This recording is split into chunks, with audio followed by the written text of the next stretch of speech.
Greetings and a warm welcome from me, astrologer Patrick Arundell. Today, in the latest of my deep dive videos, I'm going to explore the partial lunar eclipse which occurs across the 28th or 29th of October, depending on where you live, at 5 degrees and 9 minutes in the earthy but sensual sign of Taurus. Now, I'd just like to briefly outline how I'm going to structure the video. What is a full moon or an eclipse in terms of the basic astronomy? So I will share that. Also, what makes this particular lunar eclipse so unique? So we need to take a look at the themes of the two signs involved. Both are fixed signs, Taurus and Scorpio, and one is ruled by Venus, the other Mars, so very much to do with attraction and sensuality. But we do have some other players involved, so I will be sharing the event chart in terms of Placidus, which is really interesting about the two houses involved, but also the event chart in terms of solar, so we can all relate to this as a collective.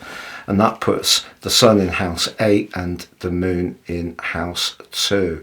Very much about the things we possess, but also our desires.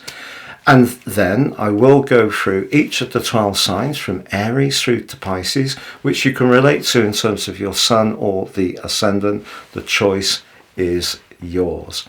Now, I'd just like to tell you about an exciting opportunity. Year 24 is racing towards us.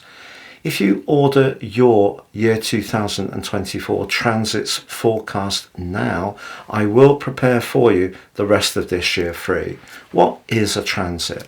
That's when the moving planets in the sky interact with your natal birth chart, creating an influence which is unique to that period of time. If you share your birth data with me, I'll prepare the rest of this year free, but also within my special package you can get 30% off and you get your life roadmap report, your character analysis, which will give you searing insights into the patterns that have played out into your life so far and gain a much more intimate understanding of how to work with them in a really much more successful way. Please see the link beneath this video for more information. So the partial lunar eclipse occurs at 5 degrees and 9 minutes on the 28th of October as far as Universal Central Time is concerned, but on the screen now you can see exactly when it occurs in all the big cities of the world. Now let's first of all look at the astronomy of this event. It's when the sun and the moon are on opposite sides of the earth, but the sun is shining back towards the moon. In the technical sense, a full moon is an exact moment, and it's quite a fleeting moment, but obviously what we see is very physically impressive, and therefore our emotions feel very close to the surface. And it can be a time when people feel very tense, but it also has some positive outcomes. This can be when we complete something. If we go back to the new moon, which occurred in Taurus on the 19th of May, that had a glorious angle to Mars. Mars, the planet of desire, which of course is the traditional ruler of the sign of Scorpio, but the sign of Taurus is where the moon is exalted. So it could be argued that the Taurus new moon is the second best new moon after the Cancer new moon. Cancer obviously is ruled by the moon. But it just so happened that Mars, the planet of passion, was resident in Cancer at that time, forging a pretty perfect trine with Neptune in the watery sign of Pisces. So that was a very emotional new moon for an earth sign. So that was asking us, I felt, to appreciate the emotional benefits of our situations, because the sign of Taurus can be focused on money, can be focused on self-worth, and it can be focused on our values. But of course it's very sensual, it loves the good things in life, and it can love creature comforts. But that position of Mars, technically of course in its fall in Cancer, and its great link to Neptune, was just saying if we can appreciate the emotional side of our life foundations, which is what the sign of Taurus is about. But if we were working in trying to adjust our budgets because of the huge impact that the Taurus lunar eclipse had of the 8th of November last year. If you recall, that was in a conjunction with Uranus, but was in an opposition with the Sun, but both were T-squared by the very stringent and restrictive energies of Saturn. So that really triggered, in terms of the astrology, very much the cost of living crisis. I mean, obviously there were lots of other factors, a lot to do with the energy of Pluto being in Capricorn in terms of global power and people applying the levers of power, whether it was to the cost of oil or the availability of gas because of what's going on in the Ukraine. So we got geopolitics feeding into the astrology in a big way. So Pluto energy is very much about trying to hold on to the old powers. And of course Saturn in Aquarius, it does co-rule that sign, but it can be quite a radical influence. And Uranus in Taurus is not happy, and we've seen a lot of grievance come to the fore in terms of money. So where people feel they're not appreciated and valued, Taurus, Uranus has triggered outrage and industrial disputes, and that has been a big factor since then. So that lunar eclipse of last November then fed into the new moon in Taurus of the 19th of May, which was asking us to appreciate the more spiritual, psychological and emotional benefits of our situation, but also balance the books. And that's where we arrive at now. So interesting, because we have, if I'm sharing on the screen now, we have the event chart from a natal perspective, and you can see that the Sun and Mercury and Mars are all in the 5th house. The 5th house is very much about enjoying ourselves. It can be about manifesting our talents, but it's about the individual needs we have, so more egotistical. Interesting with Mars in the sign too. And on the other side of the heavens we have the moon in the 11th house, the collective, which is where we have that retreat in Jupiter. But Jupiter is opposite Mercury and Mars, so when we have that influence we have a lot of desire across these two signs. So let's just have a little bit of a look at what the moon means.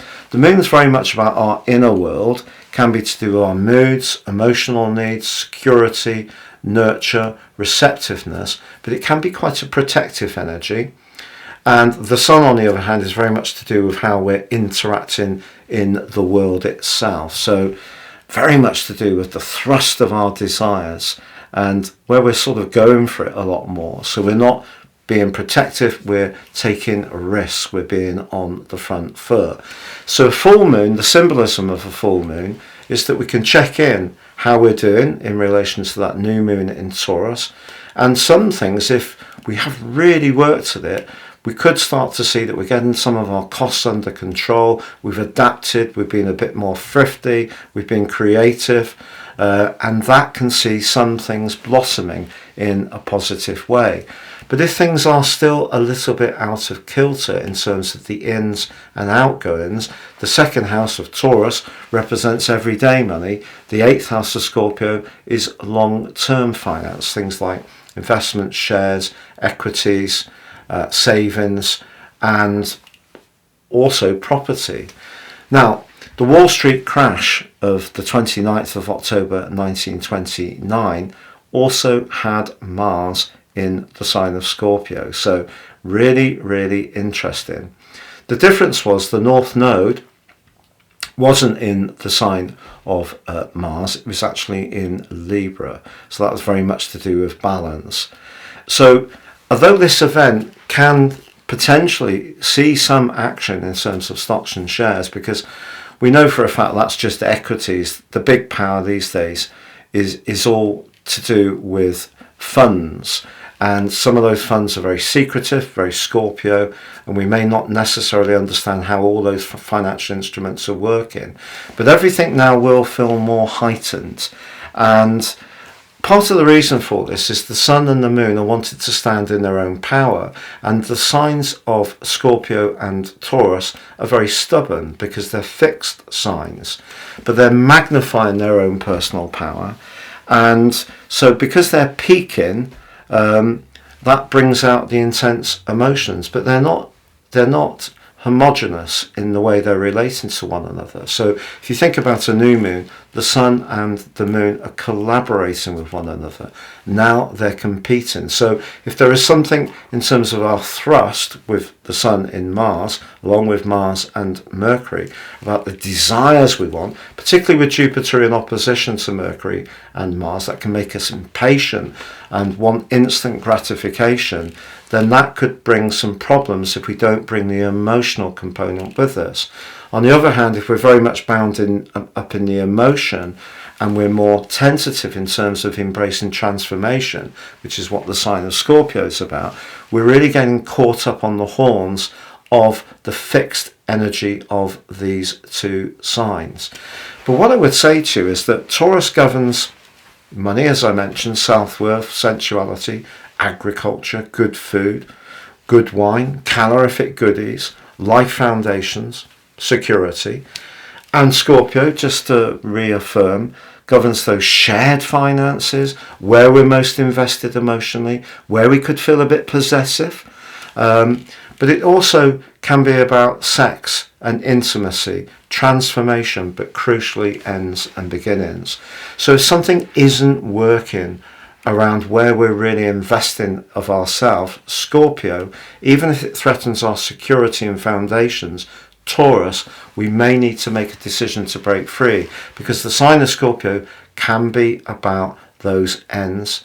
It is very Phoenix-like, particularly through its rulership of its higher octave planet of Pluto. So if we hold on to something like a job we don't like, or a relationship that we're not happy in because it gives us some meager amount of security, we may be resisting fixed energy, a transformation that actually can be really good for us.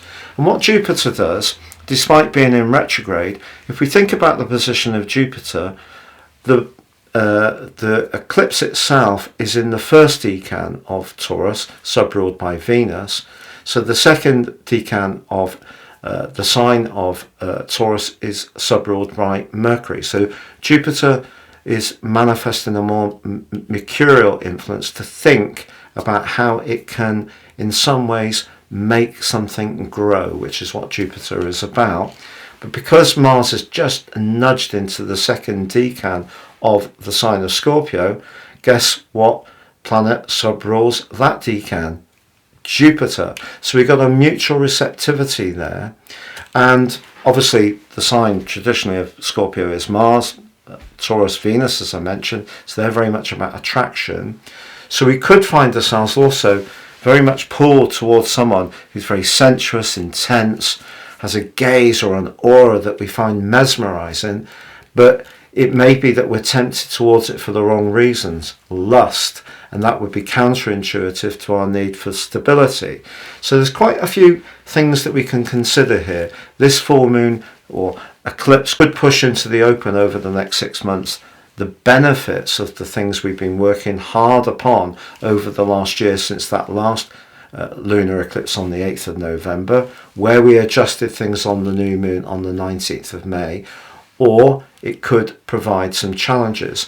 The other thing is that although this eclipse is working in a different series to the solar eclipse of the 14th of October in the sign of Libra, we still have to work with the disparate energies. The solar eclipse in Libra is very much about moving into our power as individuals, but relating more skillfully, so not losing our identity by being so caught up with people pleasing, which is I think a lot of what social media is about, or create an impression rather than the reality, because Libran energy can be about fabricating an appearance. So what we're getting here is a demand to be much more conscious about the value of things, the second house. So just because we have money doesn't mean to say we get a lot from it emotionally. So over the next 6 months, our relationships need to be based most of all on a good set of principles around values. So whatever relationship you're in with colleagues, family members, friends, or potentially in a love situation. It's all about trying to work on the mutuality of those values. Both signs are governed by Venus, so with a bit of goodwill and tolerance and kindness, there is an opportunity to grow. Now, I'm just going to go through each of the 12 signs from Aries through to Pisces, which you can relate to in terms of your sun or your ascendant, but I'll just briefly share on the screen the solar event chart. So there's 0 degrees Aries, the start of when the zodiac refreshes itself each spring equinox, and you can see that we've got the sun in house 8 along with Mars. So Mars in house 8 is sex, sex, sex, and with that secondary rulership of Jupiter, certainly not in the mood to limit its lust. So we just need to find a balance there, essentially. Interestingly, Venus, the planet of relating, in the 6th house, is actually forging a pretty good link. It's a bit wide with Mars, so that suggests that if we stay pragmatic, that's a good thing in our approach to what this particular event evokes. So this partial lunar eclipse is going to occur for 6 months. It's got to work in relation to that solar eclipse which we had on the 14th. There are some interesting parallels to the Wall Street crash in terms of Mars being in the sign of Scorpio at this time. So we've got a Mars return. But I feel that despite the potential for things to overcook with Jupiter and Mars in opposition, I feel that things are so depleted in terms of growth. That's really, on the whole, going to make investors much more wary of really pushing for their own short-term gain, because ultimately that will work out very negatively for everyone. So that would be a very unusual thing, wouldn't it? Because usually investors don't care about any of us at all. It's just about an instant return for them. But at this time, when growth is so low, I think it's unlikely that we're going to have the same parallels to the Wall Street crash. And let's hope that this event makes us much more appreciative of the foundations we all have already, and therefore maybe not be quite so consumed with the world of consumption and be much more consumed with the world of appreciation. Please stay with me as I go through each of the 12 signs from Aries through to Pisces. So Aries, in terms of your romantic situation, the next 6 months really could be very fascinating, because the solar eclipse is really saying that some relationship possibilities could evolve for you. And this particular event is saying whether you're in a relationship already or whether one's coming, it's how you relate to the value of all the different parts of that relationship that's really going to define your journey over the next half year. Your ruler Mars is right at the heart of proceedings, and on the face of it, its opposition with Jupiter can give you a little bit of get-go, a little bit of belief that even if things have been quite bruising in terms of your finances, you're going to find the spark of desire and thrust and determination to overcome challenges. So I think that can be positive. But when it comes to your love life, even if there is somebody that you share similar values with, you have a simpatico with, you may even really like them, you may feel that you can attune to them in a positive way, if there isn't that standout sense of real attraction, and you really don't feel that your heart races in their company, I really would be very, very careful, because you could find yourself caught up in a situation that gives you some of your needs but not all of them, and then that just repeats a cycle of feeling locked away and not actually feeling fulfilled.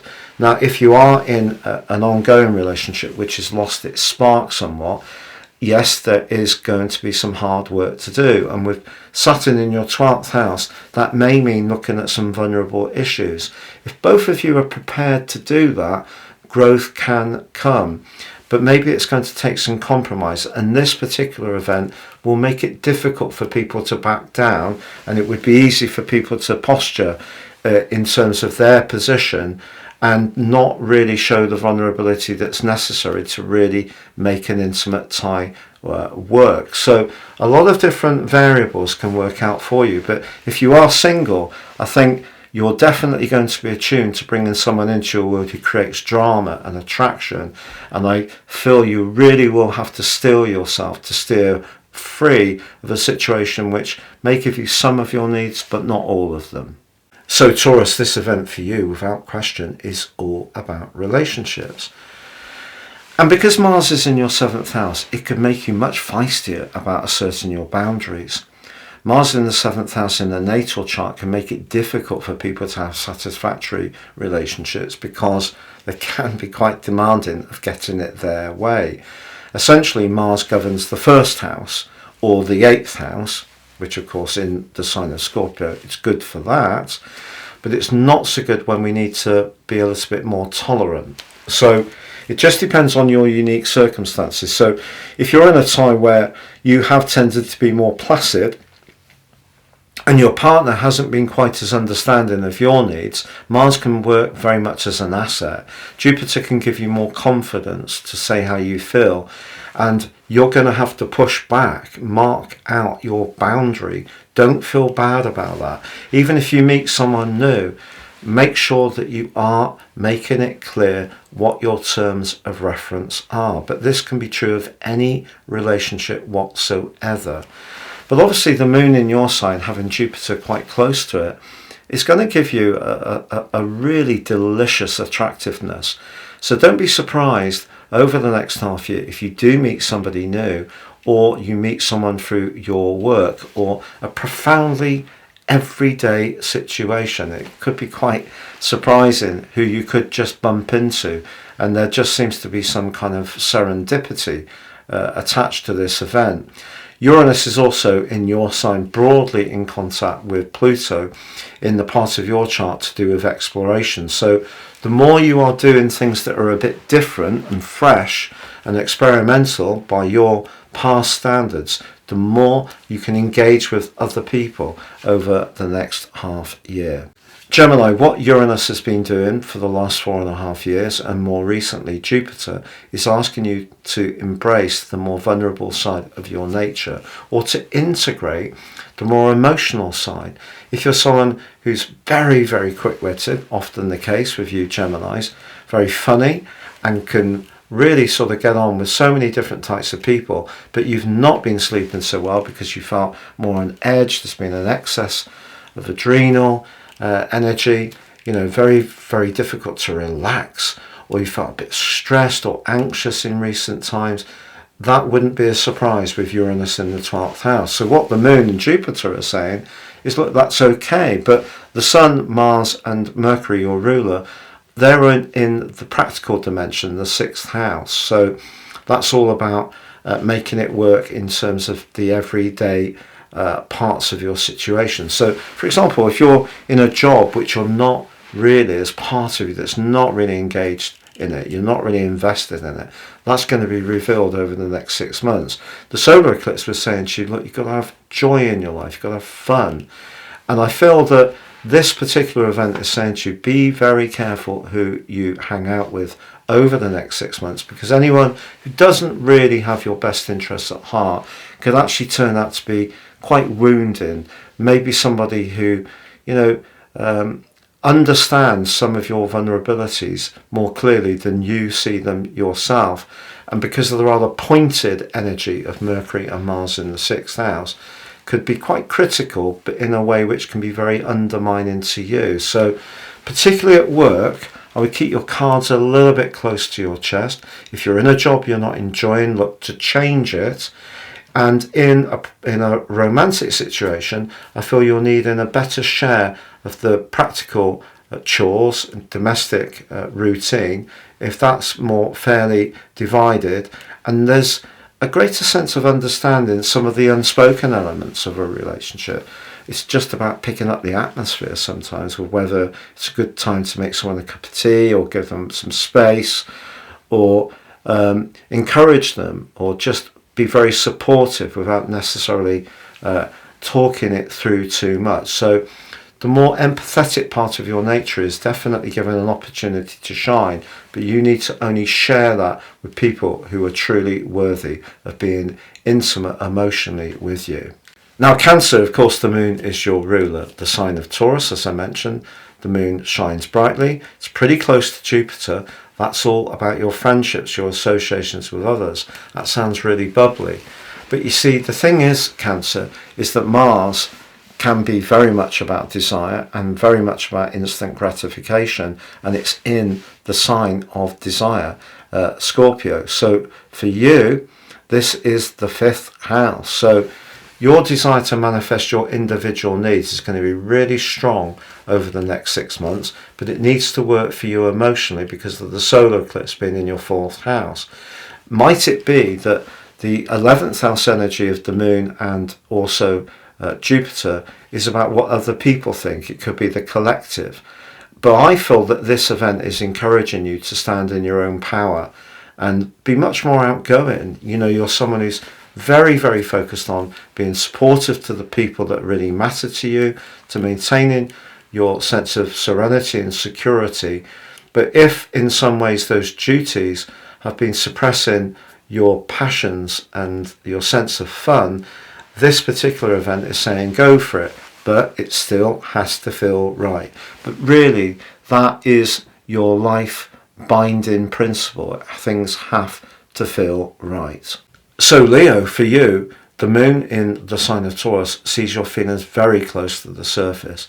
If you're not particularly happy in where you live at the present time or who you live with, whether it's flatmates, people from university, whether it's family members are not really being very understanding of the need for them to pitch in and make some kind of contribution to the domestic chores, whether it's the particular environment you live in, it's too busy, too noisy, too quiet, too remote, it's not quite aligned as you want. I feel that it will be hard to disguise your feelings about that over the next 6 months. But the great news is the solar eclipse in the 3rd house of the 14th of October is giving you a lot of push to think, research, to interact much more avidly and much more regularly to try to prime some changes. So I think your emotional life could go through some big changes over the next 6 months if you're not truly satisfied. But it can work in different, more positive ways as well. For example, you could move home, adapt where you live, do some decorating, change the colour scheme, upgrade your furnishings, and all these things could be very pleasing to your senses. If you're a more entrepreneurial person who you've always wanted to work for yourself, having Mercury in an opposition with Jupiter, that's really going to stimulate your desire to show people what you can do. Mars there as well. If you need to create some space in your home to get your home-based business working, or you provide services locally, whatever it may be, that could be something that actually becomes very valuable to other people. But getting the balance between your desire to change what you want in your immediate world and how that plays out in terms of how you discuss it and how sensitive it feels for the moon to be very close to the surface is an interesting one, because you can be very, very proud and don't like demonstrating your vulnerabilities at all. But in order to get some changes, you may actually have to discuss them and address them, which in itself can be a difficult thing for a Leo to do. Virgo, for you, the pace of life is definitely heating up. But also there could be a sense of feeling much more conscious of any limitations. Now, Uranus has been pressing that button for some time now, pushing you to be much more experimental and varied in your approach, and not just going through a particular role. You can often play a fantastic role in being supportive of others. So I think there's going to be a lot of conversation over the next 6 months, but you may also find that you have debates as well. And you're not always going to find that everybody always aligns with your worldview. Now you might say, what's new then? Nothing new there, of course. There's always debates. It's just your desire to take part in them is going to be absolutely, totally magnified, because with Mars combining with your ruler Mercury, you will not hold back from saying how you feel. So even if you've had ideas and you've expressed them with people that you feel comfortable with, I think you're going to be showing your desire to manifest your belief systems in a much more passionate way in the next 6 months.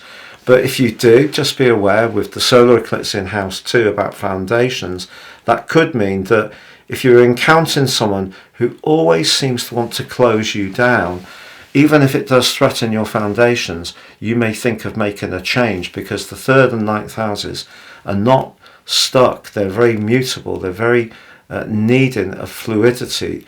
And if something isn't working for you, I feel that some big alteration could occur over the next half year. So Libra, this particular event for you occurs in house 8. House 8 is very much where we're most invested, but the moon in house 8 can be quite nervous and anxious. Pretty close to Jupiter though. There could be something that you reap the rewards of to do with finances if you have really been beavering away, particularly since that lunar eclipse of the 8th of November last year, trying to get your financial situation more stable. Because the solar eclipse in your sign is impressing upon you the need to be individual. Even if you're individual, there are some facets of life that we still need to make sure work. So in other words, we have enough income to cover our outgoings. Now you can be a bit extravagant at times, I feel, having the Libran ascendant that I have. And obviously anything that has a touch of luxury about it can be particularly tempting. Also, it could be that you're particularly tempted by someone in a more exotic and maybe intimate way. So if you encounter someone who really makes your pulse race over the next 6 months, as long as you feel that you're driving the process, that could be really, really engaging and exciting for you. So I think a very sexy 6 months is ahead for you, Libra, whatever your status. And even if you're in an existing relationship, you might find yourself being much more provocative in terms of your approach to your partner. Scorpio, this event is a challenge to you insofar as the Sun and Mercury and Mars are all saying, look, this is a time when you need to be utterly single-minded. And because you had the solar eclipse in your 12th house, so you're going to have to deal with that energy for the next year and a half, because we've got 2 Libran solar eclipses. So growing the psychological part of your nature is going to be part of the process. But this event could see you pushing back a little bit if you feel that someone's trying to hurry that on. And also, if you do want to really focus on something in a single-minded way, this makes you resolute because of Mars being there with Mercury. Jupiter also brings the potential for some fortune, really, in its alliance with the Moon. And so I think it's an interesting one. Someone may feel that you're too caught up in what you want to do, but you may feel, look, this is a new project, or I'm putting energy into something that's ongoing that I feel really inspired about, and I don't want to budge on it. So that could be the type of energy that plays out. On the other hand, because Jupiter's in your 7th house along with the Moon, maybe it's a relationship issue where you want to do something that's seeing you start to separate some way from a group of friends. Maybe someone in your family doesn't quite approve of what you're trying to do. And with that solar eclipse in the 12th house, you may realize that a cycle is coming to a close, but you're priming up the next exciting chapter of your life. And like no other sign, you do understand that your life can be one of phases of great devotion, consistency, and adherence. But also there can be times when you break things down consciously and start again, even if you know it won't be easy for you. So a cycle of that could be in store, or maybe you're trying to adjust within something that you want to stay within, but you want to get more of your own power into the equation, which would be completely understandable. Sagittarius, this event for you is going to bring up some issues, I feel, to do with the practical side of your situation, which is where your ruler Jupiter is and where the Moon is. So making sure your home life is working in an efficient and well-ordered way. But then you've got that furnace of energies in the 12th house. If there are issues in your past that have yet to be resolved, I feel the next 6 months could really be very, very interesting. You have an opportunity to engage with these, or you have an opportunity to focus totally on the here and now. The problem with doing that is when we have Mars in the 12th house along with Mercury, suddenly other people could start confronting you in the rather blunt way that you can sometimes be with others. But if there's a sign that's blunter than Sagittarius, it's Scorpio. So having Mars, the ruler traditionally of Scorpio, along with Mercury, someone could jag you with a point of view that you don't like. So just be aware of that. The solar eclipse is asking you to think long term, but there's some details to do with your past, some strands or deep roots that you may need to rinse out. And the best way to do that is to get fitter, the 6th house, emotionally fitter as well. So that means working at your inner world, even if you can at times have a reluctance to do that because you're generally much more focused on exciting future forward plans. But there is stuff there, I feel, that may need just working through. And you know, if you do look at things again in a fresh way and release them, that's where this eclipse could work so well for you. You can release yourself from an old psychological burden and bring new, fresh, vital energies into your everyday world. Capricorn, earth carries water. The sign of Scorpio is water, your sign is earth. The sign of Taurus is earth. So the moon itself occurs in your 5th house of joys, pleasures, affection, children, romance. Jupiter's there as well, despite its retrograde. What's not to like? Well, it's just that Mars, exalted in your sign, is alongside Mercury in your 11th house, which is very much about your future hopes. Are your future hopes aligning with the reality of your home and emotional situation, or even your love life? So, for example, is a partner really in your corner when it comes to some changes you want to make? If you're single, are you going to thrust forwards in terms of the friendship part of your situation and hope that that's going to increase your reach in terms of connecting with people? Well, I would say that's a very good strategy, to be honest. You certainly have Venus in a very enlivening part of your situation, the 9th house, which suggests that if you can be very open-minded about the type of people you socialise with. So I think generally this eclipse for you is a very positive one, and the next 6 months could see you having quite a lot of fun and engagement with others, because the Libra solar eclipse occurred in your 10th house of success, something that you have a great appreciation for. Another way this could play out is that you need to feel that whatever you're doing for your work is fun and enjoyable, or at least doesn't pulverize your passion because it's so repetitive and routine. So you need more enjoyment in your life, one way or another, Capricorn, and it's over to you to try to engineer that outcome. Now, Aquarius, for you, the Sun and Mercury and Mars are right high in the sky, so they're giving you a lot of authority. The thing with authority or chasing success is that if you're neglecting the base of your existence, so your home, your family, or just time for your own emotional needs, something could fall over. So over the next 6 months, it's important, whatever energies you're investing, that you do have alternative energies there that are feeding that base of security. That means rest, tranquility, peace and quiet, and then go again in terms of the furnace of ambition. But if you really want to smash those doors down and make progress, stay in touch with how it feels, make sure your support systems are strong and you've got everything to go for, because what the solar eclipse is saying to you is you need to change things up, be more experimental, adventurous and independent in your approach. There's a lot to go for here for you, but just make sure you don't neglect where you live, how you live there, who with, and your own inner emotional needs. Pisces, for you, there's going to be a lot of conversation over the next 6 months. It's going to be exciting.